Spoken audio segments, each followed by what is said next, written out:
Assalamualaikum dan salam sejahtera. Selamat datang ke channel Adasyuk Movies. Di channel ini anda akan disajikan dengan ulasan-ulasan filem yang terpilih dan menarik untuk ditonton. Kami akan kembali lagi selepas intro ini untuk mengulas sebuah filem yang sangat menarik.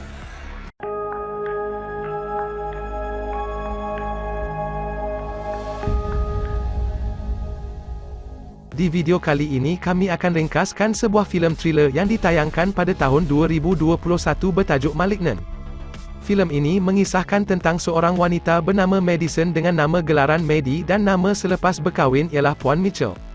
Nama asalnya adalah Emily May, dia yang asalnya seorang wanita biasa yang mempunyai kehidupan seperti orang normal. Di awal cerita ini mengisahkan Maddie yang baru pulang ke rumah dari tempat kerja. Maddie mempunyai suami bernama Derek atau dipanggil juga Encik Mitchell.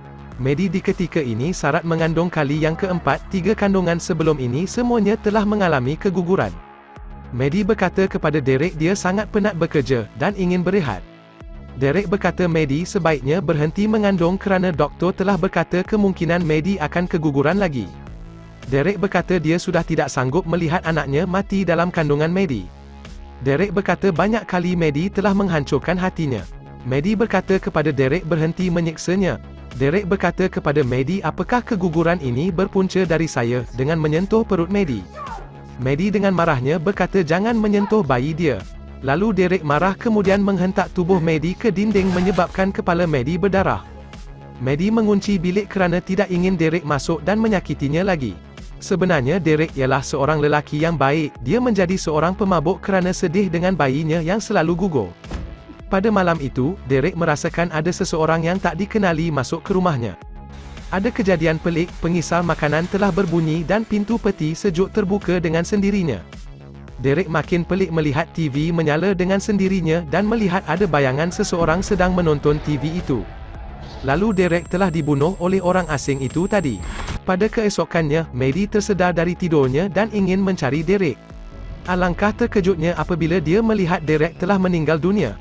Di masa itu dia melihat bayangan seperti hantu di tepi mayat Derek.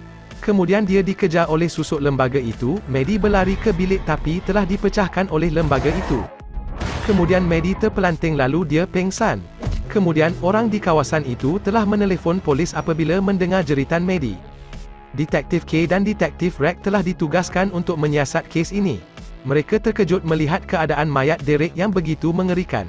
Sementara itu, di hospital Maddie telah tersedar dari pengsan di sisi adiknya bernama Sydney. Maddie terlalu sedih bila dia mendapat tahu kandungannya sudah keguguran.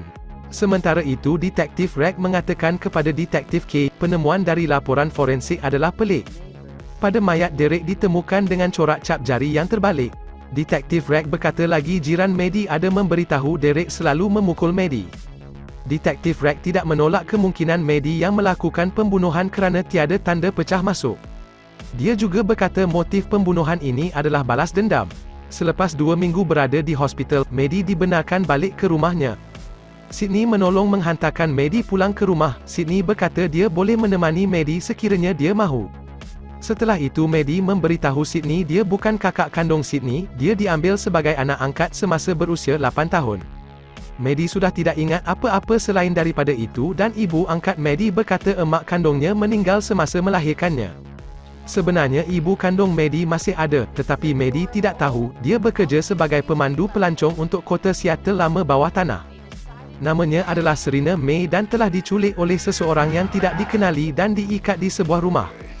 Penculik itu mempunyai kebolehan pelik iaitu boleh berkomunikasi dengan Serena May menggunakan radio. Penculik itu memberitahu, dia telah lama menunggu saat ini, tapi pertama sekali dia ingin menyelesaikan dulu dengan Dr. Weber. Pada malam itu ketika Maddie ingin membasuh pakaian, dia tiba-tiba dapat melihat bayangan Dr. Weber. Kemudian dia merasakan semua tubuhnya kaku dan tidak dapat bergerak. Dia kemudiannya melihat susuk badan seseorang sedang ingin membunuh Dr. Weber. Maddie seolah-olah berada di tempat kejadian walaupun pada hakikatnya dia berada di rumahnya. Dr. Weber bergelut dengan pembunuh itu dan Maddie dapat melihat semua itu seperti dia berada di tempat itu. Dan selepas itu Maddie melihat Dr. Weber dibunuh dengan kejam di depan matanya. Dan apabila dia tersedar, dia sememangnya berada di rumah. Kejadian itu adalah satu kejadian yang betul-betul terjadi dan bukannya hanyalah bayangan Maddie sahaja. Detektif K dan Detektif Rek ke tempat kejadian dan mendapat tahu kemungkinan orang yang sama yang membunuh Derek. Akan tetapi senjata yang digunakan untuk membunuh Dr. Weaver iaitu sebuah piala tidak dijumpai. Ini kerana pembunuh tadi membawanya dan mengubahnya menjadi seperti pisau. Kelihatan ibu kandung Maddie iaitu Serena May masih lagi terikat di dinding. Sementara itu di rumah Maddie, Sydney ada bersama dengannya. Maddie memberitahu dia nampak kejadian itu seolah-olah berlaku di depan matanya. Maddie menyatakan dia tidak tahu macam mana ini boleh terjadi, pembunuh itu adalah orang yang sama yang membunuh Derek. Pada malam itu, di rumah Dr. Victor Fields iaitu kawan Dr. Weaver yang terdahulu telah mati dibunuh. Pembunuh berkenaan juga ingin Dr. Fields mati, kemungkinan ada kaitan di antara semua mangsa tersebut. Pada masa yang sama, Maddie juga nampak bayangan seperti pembunuhan sebelumnya. Seolah-olah dia berada di tempat kejadian seperti kejadian pembunuhan Dr. Weaver. Tapi kali ini Maddie nampak dengan jelas rupa pembunuh tersebut, pembunuh itu berwajah hodoh dan bengis. Kemudian dia berteriak kerana sangat takut, adiknya Sydney terjaga dari tidur.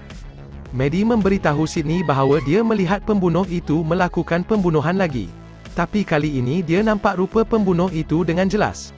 Kemudian Maddie dan Sydney telah pergi ke balai polis untuk memberitahu polis tentang kejadian itu. Maddie memberitahu bahawa dia nampak pembunuh itu melakukan pembunuhan sekali lagi. Detektif Rek dan Detektif K seolah-olah tidak mempercayai Maddie kerana mereka fikir pembunuh itu adalah Maddie sendiri. Maddie memberitahu Detektif Rek dan Detektif K lokasi pembunuhan itu. Tetapi mereka tidak percaya kerana Maddie tidak punya bukti, hanya berpandukan bayangan Maddie sahaja. Sydney menegaskan Maddie telah melihat pembunuhan Dr. Weaver dan sekarang Dr. Fields pula. Sydney berkata sebaiknya kita pergi memeriksa, sekiranya kenyataan Maddie salah, mereka boleh memenjarakannya.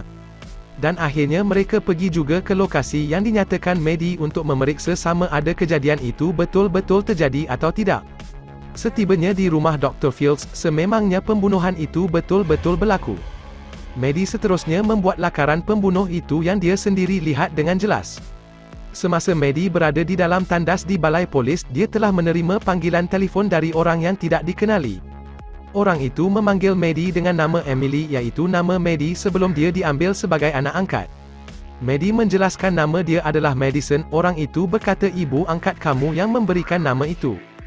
Dan dari perkahwinan kamu itu nama kamu menjadi Mitchell, tapi kamu tetap Emily pada saya. Maddie bertanya, siapakah kamu? Orang itu menjawab kamu tahu siapa saya. Orang itu berkata dia akan membunuh orang satu persatu dengan apa yang mereka lakukan pada kita. Dengan tidak sedar Maddie menjerit, Gabriel, jangan. Orang itu berkata, tengok, jauh di lubuk hati, kamu selalu kenal saya. Maddie menyuruh orang itu berhenti dari melakukan pembunuhan. Orang itu menjawab, kita baru ingin bermula. Maddie dan Sydney kemudiannya pergi ke rumah ibu angkatnya yang juga ibu kandung Sydney. Untuk bertanyakan siapakah Gabriel, ibunya berkata Gabriel adalah kawan bayangan Maddie semasa kecil. Sementara itu Detektif K telah melihat video dari Dr. Weaver yang menyatakan dia bekerja sama dengan dua orang doktor lain. Iaitu Dr. Fields yang telah mati dibunuh tempoh hari dan Dr. Gregory. Detektif K fikir Dr. Gregory adalah mangsa seterusnya, dan dia bergegas ke rumah Dr. Gregory untuk memastikan dia dalam keadaan selamat. Tapi malangnya, dia sudah terlambat, Dr. Gregory telah pun mati dibunuh. Dalam masa yang sama Maddie sekali lagi dapat melihat bayangan pembunuh itu membunuh Dr. Gregory. Detektif K kemudiannya diserang oleh pembunuh itu, kemudian pembunuh itu melarikan diri. Detektif K terus mengejar pembunuh itu, akan tetapi pembunuh itu pergerakan dia terlalu cepat. Dia kemudian bergelut dengan pembunuh itu dan kemudian pembunuh itu dapat melepaskan diri. Keesokan harinya Detektif K dan Detektif Rek telah pergi ke rumah Maddie. Detektif K menyatakan ke semua doktor yang dibunuh itu adalah doktor yang merawat Maddie semasa kecil. Maddie berkata dia lupa semua perkara yang berlaku sebelum dia diambil oleh ibu bapa Sydney. Pada masa yang sama ibu kandung Maddie yang diikat terdahulu dapat melepaskan diri dan terjatuh dari tingkat atas. Rupanya ibu kandung Maddie sebenarnya berada di dalam rumah Maddie. Dengan kejadian itu, polis menahan Maddie kerana di dalam rumahnya ditemui banyak barang bukti yang terkait dengan pembunuhan. Detektif Rek telah menyatakan kepada Maddie barang-barang bukti itu ditemui dalam rumah Maddie. Maddie mengatakan itu adalah perbuatan Gabriel yang memecah masuk ke rumahnya. Detektif Rek menuduh Maddie yang melakukan semuanya, dan memaksa Maddie mengaku. Dan kemudiannya telefon detektif K berbunyi, panggilan itu adalah dari Gabriel. Dalam perbualan itu Gabriel menyatakan semua itu adalah perbuatannya, dan bukan Maddie.